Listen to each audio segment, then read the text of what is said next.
It is this time of the year when both schools in Stanley turn into art galleries.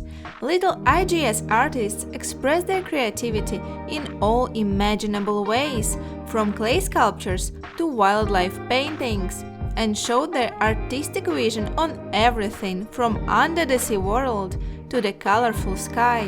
We've got a display of artwork from across the whole school, all the way from our nurseries and childminders all the way up to Year 6. Each child will have 3 pieces of work. We've got some clay work in Year 4, we've got clay work in Year 5, we have textiles in a number of year groups as well, and then we have lots of 2-dimensional work in a variety of mixed media and so on. For example, Year 4 are doing Vikings, so they've made some clay Viking faces which are full of amazing expression if you see them. It's always quite an exciting time the week before, because we also have teachers from camp coming in, and they bring in all of the wonderful work they've been doing out in camp, and that's displayed also alongside the IJS work as well. So it's very much school community all coming together.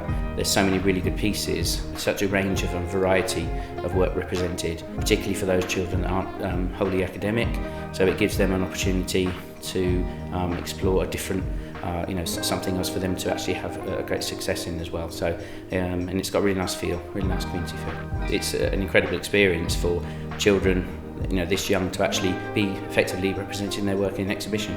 It's something that I never had the opportunity to do when I was younger, and I think it's great for them to see and have that feeling of success, and to see their faces when when they can see their work on display, and they really feel proud of their work then. So it's a great thing to see.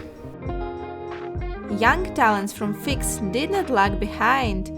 Incredible masterpieces were awaiting spectators on every corner of the school hall, from creative abstract art to lifelike portrait paintings. Every artwork was capturing the eyes. I'm relieved because I know it's so important to the community, and it's a big thing, and it's been going 40 years. I'm just relieved when one person turns up.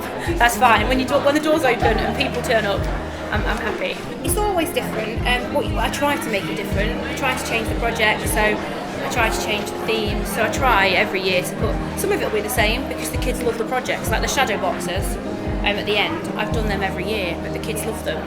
But then other things I've perhaps brought in and changed. The kids have worked amazingly. They've really helped. They've really been passionate about getting the work finished. They've offered to support me, like they're hosting tonight. So they've really, really, really worked hard. You can't honestly underestimate how hard they work. One student, I won't name her name, but she finished at 4:49. The paint was still wet, so they want their work on display. They really try. I have drawn a picture of a guy that is hiding his emotions because he doesn't want the world to see what he truly is, and then the background contrasts him because that's the emotion that he shows to people, but on the inside is the actual drawing. I'm a really big fan of music people. So the guy that I chose is a musician, and not a lot of musicians show how they truly feel about things in certain perspectives. Not a lot of famous people show that. So I thought of speaking out for them in a way by showing them that not everything is what it seems. How do you feel today seeing your work on display? I feel quite happy actually, because people get to see it and feel the same way.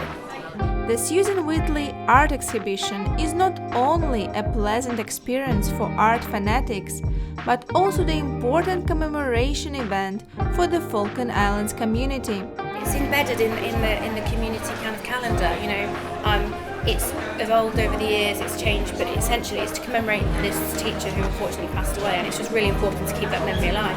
We're on 40 years from Falklands conflict now, and we've got to remember to keep these events going, to sort of commemorate that and to celebrate, how important she was to the school.